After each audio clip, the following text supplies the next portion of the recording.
द्वारिका में आकर के सबसे पहले रोहिणी नंदन श्री बलराम जी का विवाह हुआ। रेवत राजा की पुत्री, उनका नाम था रेवती, और रेवती के साथ में श्री बलराम जी का विवाह हुआ। भगवान के विवाह का प्रस्ताव हुआ। नारद जी महाराज ने कौंडनपुर के राजा की पुत्री रुक्मणी जी के बारे में ठाकुर जी को बताया।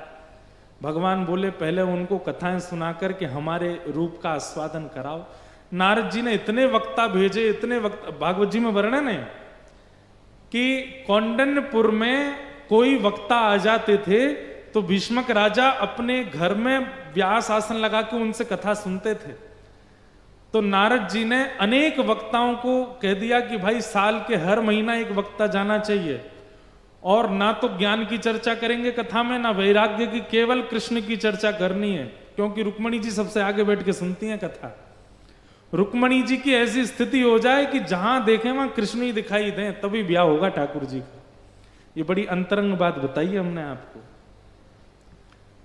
नारद जी ने सैकड़ों वक्ताओं को कौंडन्यपुर भेज दिया। अब सब वक्ता जाते हैं और जा जा करके ठाकुर जी की लीला सुनाते हैं। रुक्मणी जी सामने बैठ करके पहली कथा सुनी, अच्छा है, कृष्ण के रूप का वर्णन कर रहे थे। दूसरे वक्ता है, उन्होंने भी रूप का वर्णन किया। तीसरे वक्ता है, उन्होंने भी रूप का। चौथे वक्ता से तो रुक्मणी जी ने बोल दिया कुछ और भी सुना दीजिए। कृष्ण कैसे चलते हैं, कैसे बैठते हैं, कैसे उठते हैं, कैसे कपड़े पहनते हैं, क्या आप सब वक्ता एक ही बात क्यों सुनाते हैं? पांचवी कथा में तो ये स्थिति हो गई कि वक्ता ऊपर मंच से बोलता है, नीचे से रुक्मणी जी बोलती हैं।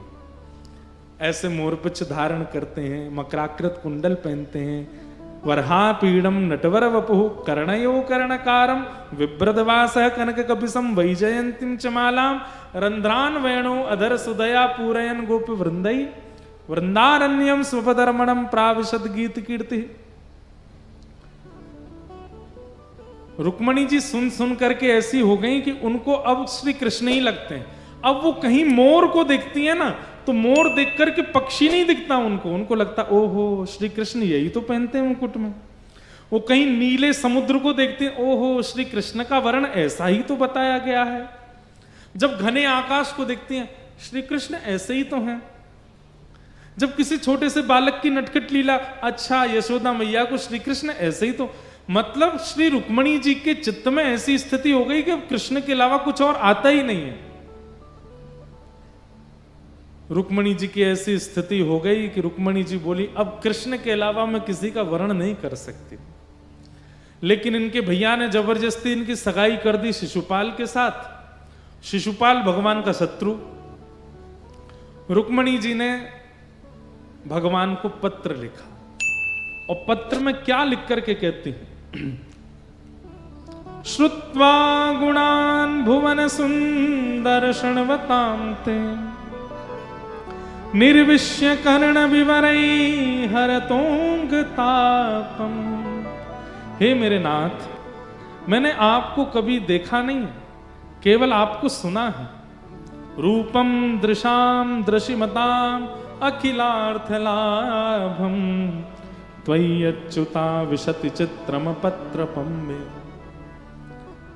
मैंने आपको कभी देखा नहीं है, केवल आपको सुना है, और सुनकर के ही मैं आपके रूप को पहचान गई हूं, आपके स्वभाव को पहचान गई हूं, और मैं आपको अपने पति रूप में वर्ण कर चुकी हूं। पत्र लिखते लिखते रुक्मणी जी ने पत्र में यह भी अंकित कर दिया कि मैं लक्ष्मी हूं और आप नारायण हो। लक्ष्मी सिवाय नारायण की किसी और की दासी नहीं हो सकती, कृपा करके लक्ष्मी को स्वीकार करो। एक सुदेव नाम के ब्राह्मण के द्वारा रुक्मणी जी ने पत्र द्वारिका भिजवाया। भगवान सुबह सुबह ध्यान में बैठे थे, जैसे ही सुदेव ब्राह्मण आए, भगवान के चरणों में पत्र रखा।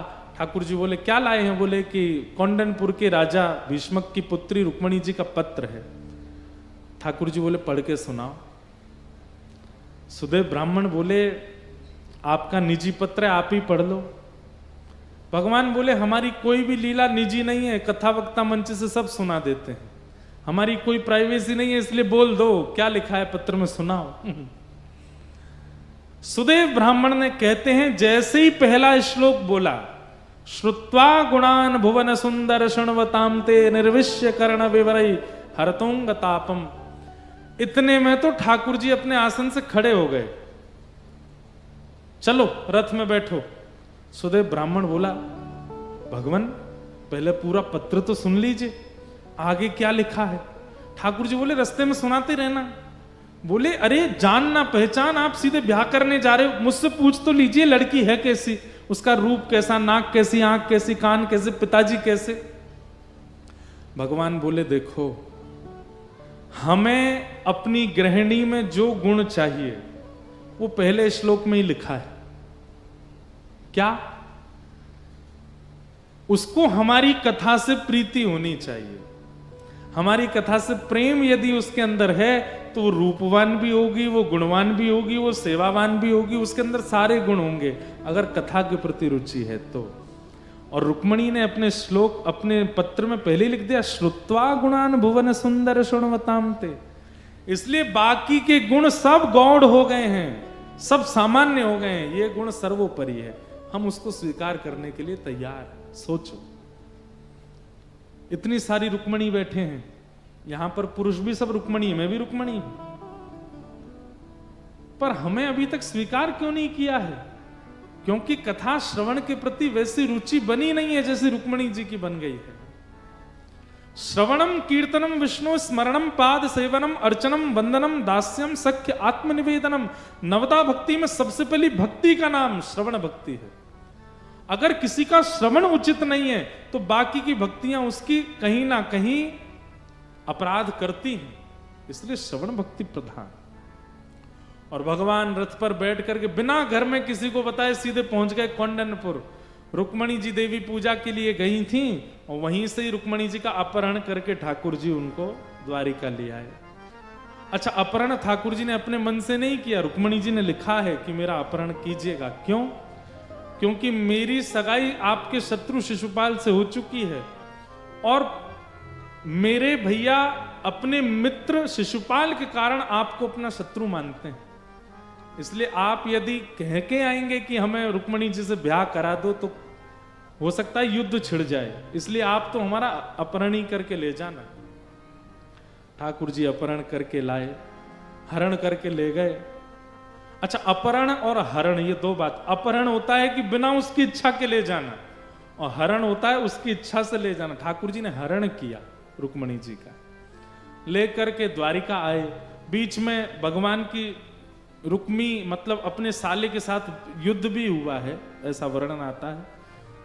ठाकुर जी द्वारिका आए, रुक्मणी जी को लेकर के आए। देवकी मैया बोली, लाला जी कौन है? ठाकुर जी बोले, आप ही पूछो कौन है।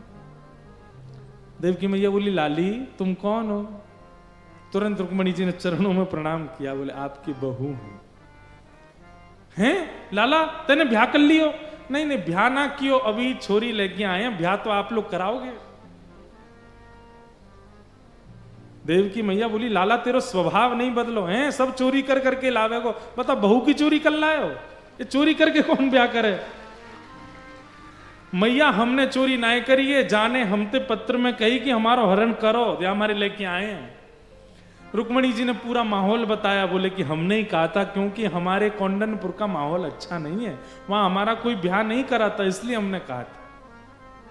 वसुदेव जी बोले, कोई बात नहीं है, तो बालक है, लाला है, मैं जाता हूं। वसुदेव जी कौंडन्यपुर गए और भीष्मक राजा के साथ उन्होंने संवाद करके कहा कि अब ब्याह का प्रस्ताव आप स्वीकार करो।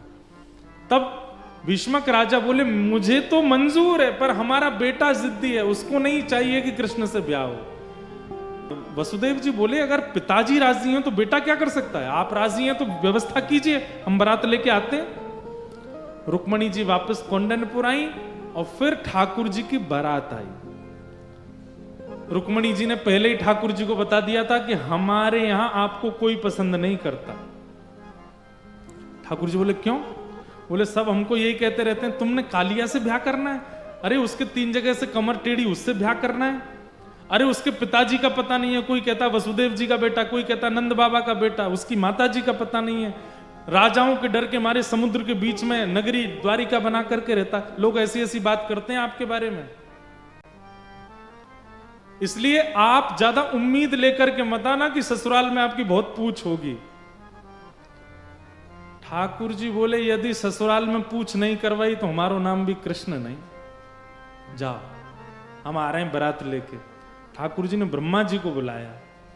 ब्रह्मा जी से बोले तुम पूरी दुनिया बनाते हो, चलो हमारा श्रृंगार करो। ब्रह्मा जी बोले श्रृंगार की वस्तु आपके मुख पर जाती घबराने लगती है, आप इतने सुंदर हैं नाथ, आपको क्या आवश्यकता है? बोले फिर भी कर दो थोड़ा सा श्रृंगार। और श्री ठाकुर जी का श्रृंगार हुआ। सोचिए, जो मधुराधिपति अखिलम मधुरम, मधुराष्टकम कब लिखा गया पता है? ठाकुर जी गैया चरा करके लौट रहे हैं और पसीना मुख पर आए हुए हैं, यहां से कुछ बाल ठाकुर जी के ऐसे चिपके हुए हैं, यहां से कुछ केश ऐसे मुख पर आए हुए हैं। उस समय गायों की धूल उड़ उड़ करके मुख पर लग गई है। उस समय मधुराष्टकम लिखते हैं। अधरम मधुरम वदनम मधुरम चलितम मधुरम हसितम मधुरम मधुराधिपते अखिलम मधुरम। श्री शुकाचार्य जी महाराज वर्णन करते हैं, तम गो रजत छुरित कुंतल वद्द वरह वन्य प्रसून रुचिरे छड़चारु हासम। जो ऐसी अवस्था में इतने सुंदर लगते हैं, वो दुल्हा बन के कितने सुंदर लग रहे होंगे सोचो। गैया की रज मुख पर लगी है तब तो गोपियां बेहोश हो जाती हैं इनको देख करके। ये जब दुल्हा बन के आए होंगे तो इनने क्या किया होगा। आहा, ठाकुर जी सेहरा पहन करके, बढ़िया अचकन पहन करके, और जैसे ही कौंडन्यपुर में प्रवेश किए, मुकुटधर सांवरे रे लाला। अटारियों पर सालियां खड़ी हैं ठाकुर जी की, और सब बेमन से स्वागत कर रहे हैं बारात का। क्यों? किसी को भी ठाकुर जी प्रिय नहीं है। अच्छा, बात ऐसी है, अभी तक ठाकुर जी को किसी ने देखा नहीं है, केवल सुना है कि वो काले हैं, वो टेढ़े हैं, वो ऐसे हैं, वो वैसे हैं। आज पहली बार देखने वाले हैं, तो भीड़ भी बहुत लगी है, और सब मन में सोच रहे हैं बताओ ऐसी फूल सी लाली और काले को ब्याह रही है, टेढ़े को ब्याह रही है। तो ठाकुर जी बड़ी बड़ी खतरनाक सिचुएशन में बारात लेके गए। सब गा रहे हैं, मुकुटधर सांवरे रे लाला दोए बापन के जाए। आपके दो दो पिताजी गाली देते हैं जब बारात आती है। तो अटारियों पर सब सारियां गाली दे रही थी ठाकुर जी को। ठाकुर जी अभी तक तो नीचे मुंह करके बैठे थे।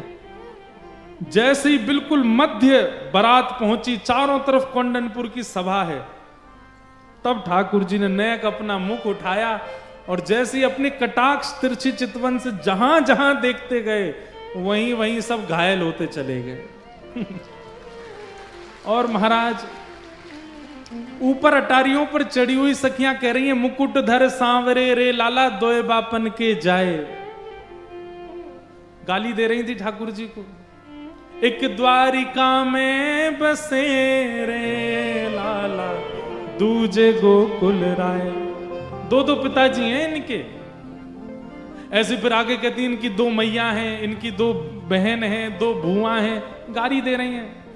ठाकुर जी थोड़ी देर तो सुनते रहे। जैसे ही नजर उठा के ऊपर देखा ठाकुर जी ने, उनकी जीभ फिर गई ठाकुर जी का रूप माधुरी देख करके, और ठाकुर जी की जगह रुक्मणी जी के पिताजी को गाली देने लग गई सबरी।